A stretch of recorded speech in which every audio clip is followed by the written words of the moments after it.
A paz do Senhor a você, querida família. Graças a Deus estamos de volta, dando continuidade aos nossos estudos. Como em todos os nossos vídeos, a gente inicia com a leitura de um texto bíblico e vamos fazer a partir de então. Ezequiel capítulo 37, verso de número 2. E me fez andar ao redor deles, e eis que eram muito numerosos sobre a face do vale e estavam sequíssimos. Os últimos 3 vídeos que a gente fez, nós estivemos falando sobre as características de Ezequiel como profeta. Talvez você não lembre, mas eu quero aqui relembrar. A primeira característica é que Ezequiel foi um profeta revestido do Espírito Santo. A segunda é que ele foi um profeta dirigido pelo Espírito Santo. Terceiro é que ele foi um profeta submisso ao Espírito Santo. Ok? Neste vídeo de hoje, a partir deste vídeo, nós vamos fazer alguns outros vídeos falando sobre a visão que Ezequiel teve no capítulo 37, de onde realmente ele mostrado a ele a situação do mundo em que ele estava vivendo naquele tempo. E como nós lemos no capítulo 37, versículo 2, nós vamos ver aqui a quantidade de ossos que Ezequiel ele viu. Eu chamo de terrível visão do vale de ossos secos. Sim, é uma visão terrível. Na história, tanto de Ezequiel como de outros profetas que Deus constituiu no decorrer da história, nenhum profeta teve, e nem Ezequiel teve a segunda vez, uma visão igual. Dentro de um cemitério, vendo um monte de ossos espalhados. Nós vamos falar em vídeos posteriores. Ele não viu os ossos sepultados, ele viu os ossos espalhados. E isso tem um agravante muito grande para a cultura do povo para quem Deus chamou Ezequiel a profetizar. Isso nós veremos nos futuros vídeos.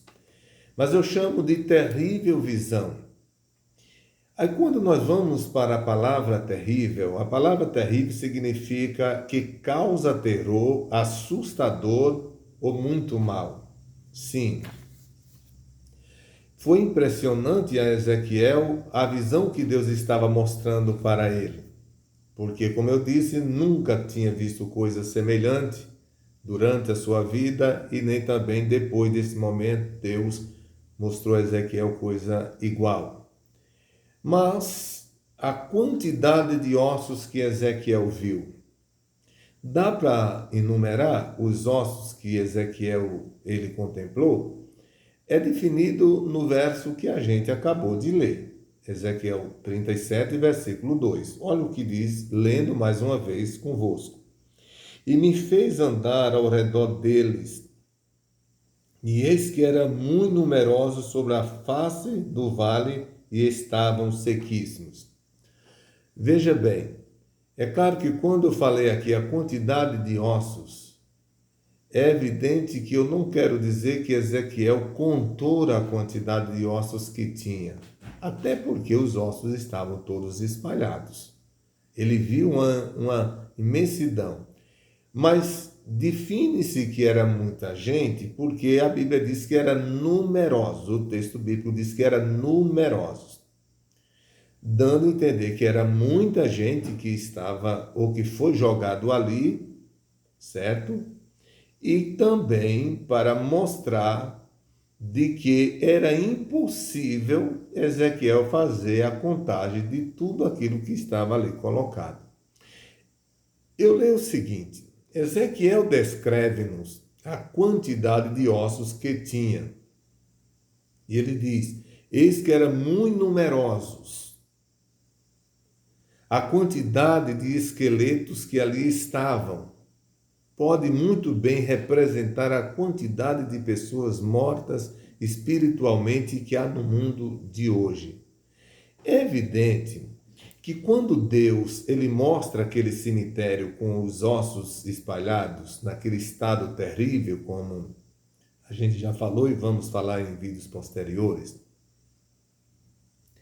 Deus não estava mostrando literalmente um cemitério a Ezequiel. Deus usava aquela visão como uma metáfora para mostrar a Ezequiel o estado espiritual em que aquele povo estava vivendo, tanto os judeus como as nações em volta de Israel. Aquela visão de ossos, já em estado avançado, porque a Bíblia chama sequíssimos, era exatamente o estado espiritual que o povo estava vivendo. Já naquele tempo, a distância, a ausência de Deus, do temor, da santidade, da pureza, ou seja, era uma sociedade mergulhada em todo tipo de perversidade diante do Senhor. E como nada podia ser comparado a isso, como nada podia ter uma linguagem tão eficiente para representar o estado espiritual daquele povo, Deus mostra a Ezequiel um cemitério. Porque como o cemitério é um lugar aonde é levado os mortos, aí Deus leva Ezequiel para lá e mostra a Ezequiel aquele cemitério, querendo dizer a Ezequiel, olha Ezequiel, assim como tu estás vendo esse cemitério com esses ossos espalhados, é o povo que tu vai falar a palavra de Deus, a minha palavra, melhor dizendo. É o estado que está o povo para quem eu te chamei para falar a minha palavra. E isso para Ezequiel foi assustador, porque ele nunca tinha visto, volto a dizer outra vez. E como eu li aqui, isso realmente representa não só o estado daquele povo naquele tempo, mas hoje, nos dias atuais. Eu quero ler convosco, queridos, uma expressão bíblica que está em Romanos, capítulo 3, e o verso de número 23. Olha o que nos diz o texto sagrado. Porque todos pecaram e destituídos estão da glória de Deus. Aqui aparece a palavra todos. Todos pecaram. Eu já frisei isso em vídeos anteriores, mas outra vez estamos fazendo uso do texto. Todos pecaram. Paulo escrevendo isto à igreja em Roma. E destituídos estão da glória de Deus. Porque o pecado, ele faz com que o homem seja destituído da glória de Deus. E o que significa a palavra destituído? Tirar o que alguém possui, afastando do seu posto, de sua posição. Ou seja, antes do pecado, o homem tinha uma posição diante de Deus. Após o pecado, ele perde essa posição. Veja bem, quando nós lemos os primeiros capítulos do livro do Gênesis, especialmente quando a gente chega no capítulo 3 daquele livro, nós vamos perceber nitidamente que antes do pecado havia uma comunhão imensurável de Adão com Deus, porque todo dia, no final do dia, Deus vinha no jardim e falava com Adão, conversava com Adão, com Eva, etc. Eu chamo isso de um culto. Todo dia tinha um culto de Deus com Adão. No dia que Adão pecou, a primeira coisa que Adão fez foi sair do lugar em que ele estava e se esconder debaixo das árvores. Veja o efeito da desobediência na vida do homem que até um dia anterior, ficava naquele lugar esperando a chegada de Deus para ouvir Deus, o que Deus tinha a dizer a ele. Mas nesse dia, que foi exatamente o dia que ele pecou, ele próprio, ninguém foi dizer a ele que ele não tinha mais condição de estar ali. Nem Deus e nem ninguém, porque não havia outros seres humanos além de Adão e Eva. E nem o próprio Deus. Deus está vindo, depois do pecado, pela primeira vez.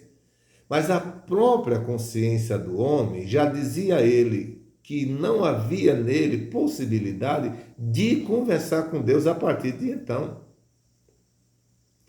O que isso representa é que o homem, por mais ignorante que ele chegue a estar, ou seja, a palavra ignorante é falta de conhecimento, por mais ignorante que esse indivíduo esteja, é impossível que a sua consciência negue que ele está em direção errada, cometendo coisas erradas diante de Deus. Ele pode não ter o conhecimento pleno de toda a verdade, porque quando Paulo escreveu a Timóteo, ele disse que Deus não quer que ninguém se perca, mas que chegue ao pleno conhecimento da verdade. E esse conhecimento vai se adquirindo ao passo que o indivíduo vai servindo a Deus. É tanto que em Provérbios diz que a vida do cristão é como a luz da aurora, que vai brilhando, brilhando até ser dia perfeito. Significa dizer que o aperfeiçoamento desse conhecimento ele vai acontecendo ao passo que o crente ele vai servindo a Deus, vai se aproximando a Deus, vai ajustando a sua vida na palavra. O Espírito Santo, o ensino da palavra, a igreja, os cultos, leva esse indivíduo a uma plenitude imensurável. Porém, mesmo que o indivíduo não tenha essa plenitude ainda, é um homem que está no pecado, nunca teve experiência com Deus, mas não quer dizer que ele não tem uma consciência. E o que é a consciência? Na teologia bíblica, a consciência é tida como a voz oculta da alma. Trabalha da seguinte maneira, aprovando e desaprovando. Ou seja, quando você faz alguma coisa legal, boa, seja de ordem espiritual ou mesmo física, a sua consciência vai dizer que você fez certo. E que deve continuar assim e repetir isso quantas vezes necessário. Todavia, quando você faz alguma coisa errada, seja no mundo espiritual ou seja material, ela também vai dizer que está errada. Está errado, não foi certo, não deve fazer. Mas por que, pastor? Você pode me perguntar, pastor, mas por que? Mesmo a consciência dizendo que está errado, o indivíduo segue fazendo errado. É porque ele está dominado pela carne. E a Bíblia diz que há uma luta entre a carne e o espírito para que nenhum faça o que quer. O espírito quer servir a Deus, a carne quer servir a Satanás. Então há uma luta. E como esse homem ainda não foi liberto, ele tende a repetir o seu erro constantemente. Por isso que Jesus disse, se o Filho vos libertar, verdadeiramente sereis livres. Ou seja, enquanto ele não for um homem liberto, ele não aceitar o Evangelho para ser liberto, ele vai repetir suas faltas, seu pecado constantemente. Mas voltando ao texto, Paulo escrevendo aos Romanos 3:23, diz que todos pecaram e destituídos estão. Ele não diz que serão ou que foram, diz que estão.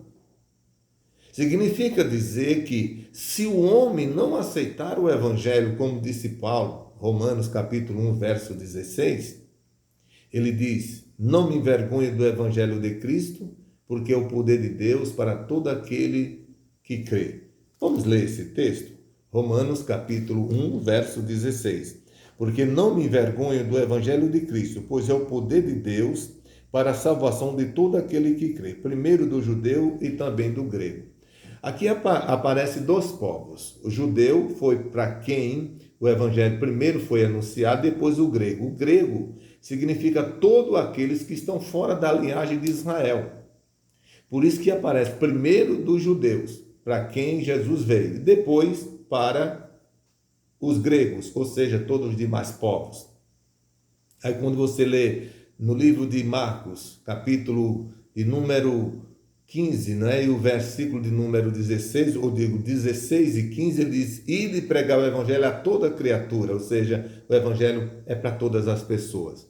Então, voltando a Romanos 3:23, diz que todos estão destituídos da glória de Deus, ou seja, saíram da sua posição que antes possuíam de comunhão com Deus, como o caso de Adão.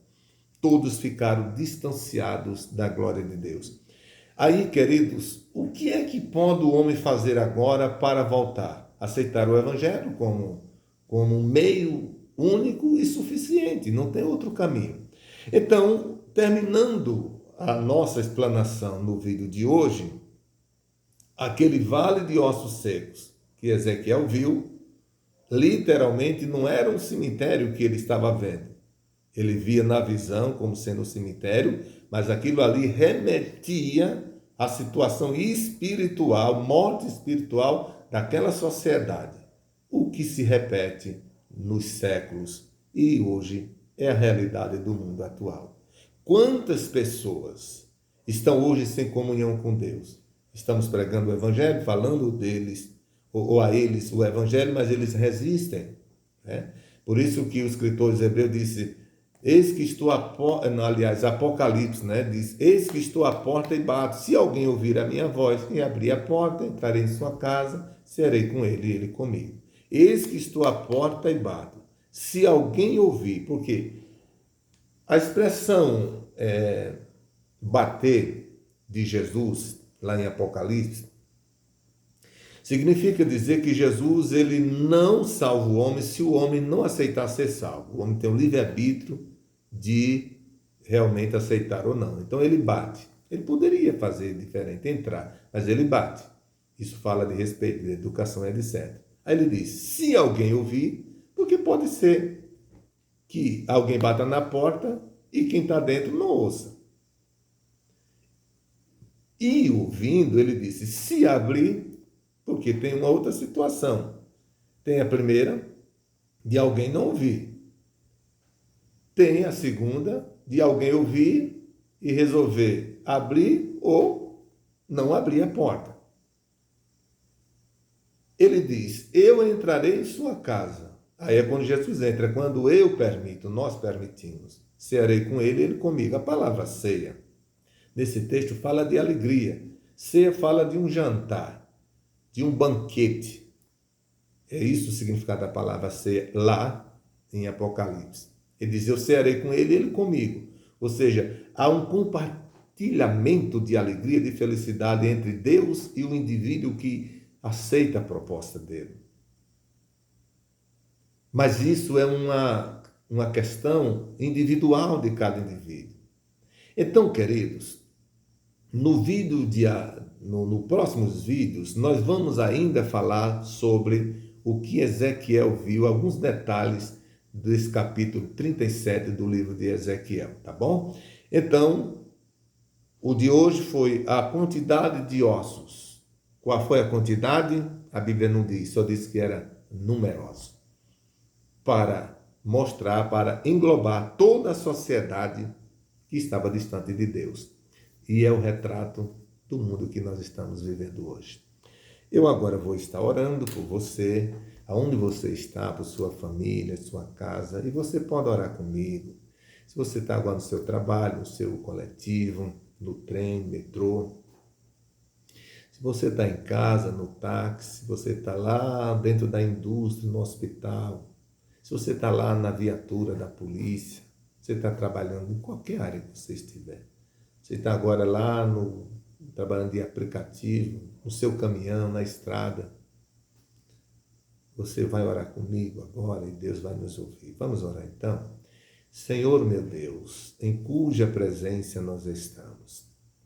Minha gratidão poder outra vez falar a tua palavra. Te peço. Todos que tiverem acesso a este conteúdo, ó Deus, ministre aos seus corações aquilo que eu não alcancei. Que é possível sim, dado a imensidão de minhas limitações, mas não há em ti isto, Senhor. Deus, trabalha na vida de todas essas pessoas, faz com que esta palavra alcance muitas pessoas. Eu te peço pelos lares, Senhor, pelas famílias, pelos cônjuges, pelos filhos, os lares que estão em desarmonia, leva harmonia, paz. Deus, eu te peço pelos órfãos, pelas viúvas, por aqueles que estão enlutados neste momento, dá-lhes consolação. Eu te peço por todos aqueles que estão nos seus trabalhos, sim, Senhor, nas diversas profissões neste momento, e muitos tristes, desanimados, alegra seus corações, ministra sobre eles a tua bênção, Senhor. Querido Jesus, aqueles que estão afastados, tenha de misericórdia deles, traga de volta aqueles que estão nos presídios, ó Deus, que nunca te aceitaram, mas têm uma alma, aqueles que estão envolvidos no crime, nas drogas, Senhor, eles têm uma alma, salva estas vidas. Eu te peço, Senhor, por aqueles que estão hospitalizados na UTI, desencanados pela medicina, entre eles a nossa irmã Sueli, Deus, Tu és o médico por excelência, Tu és a saúde das nações. Cura essas vidas. Deus, eu te peço por Tua igreja nesta cidade, em nosso país, em toda a face da terra, pelos missionários espalhados por todas as partes. Cuida deles, de suas famílias e continua usando estas vidas para a salvação de outras. Desperta a Tua igreja, Senhor, a testemunhar do Teu nome nesse tempo difícil. Estamos vendo um verdadeiro vale de ossos secos, quando muitas vidas caminham errantemente, Senhor, sem prever o futuro que vão encontrar. Mas Tu és o Deus das misericórdias. Eu te peço por minha família, minha esposa, meus filhos, genros, noras e netos, assim como todos os familiares do Teu povo. Abençoa, meu Deus, este canal. Faz com que esse canal continue sendo de bênção para a vida de muita gente. Nos dá humildade, sabedoria, temor, sabedoria, graça, para falar a Tua palavra. Nos ajuda, Senhor, em tudo. Eu te peço no nome de Jesus. Amém. Queridos, chegamos ao final do nosso vídeo e eu quero fazer aquele pedido que faço em cada final. Inscreva-se nesse canal, deixe o seu comentário, deixe o seu like, o seu joinha e mande para o máximo de pessoas que você puder. Fazendo isso, você se torna um colaborador deste canal, ajudando a levar essa palavra a outros depois de nós. Deus abençoe e até o próximo, em nome de Jesus.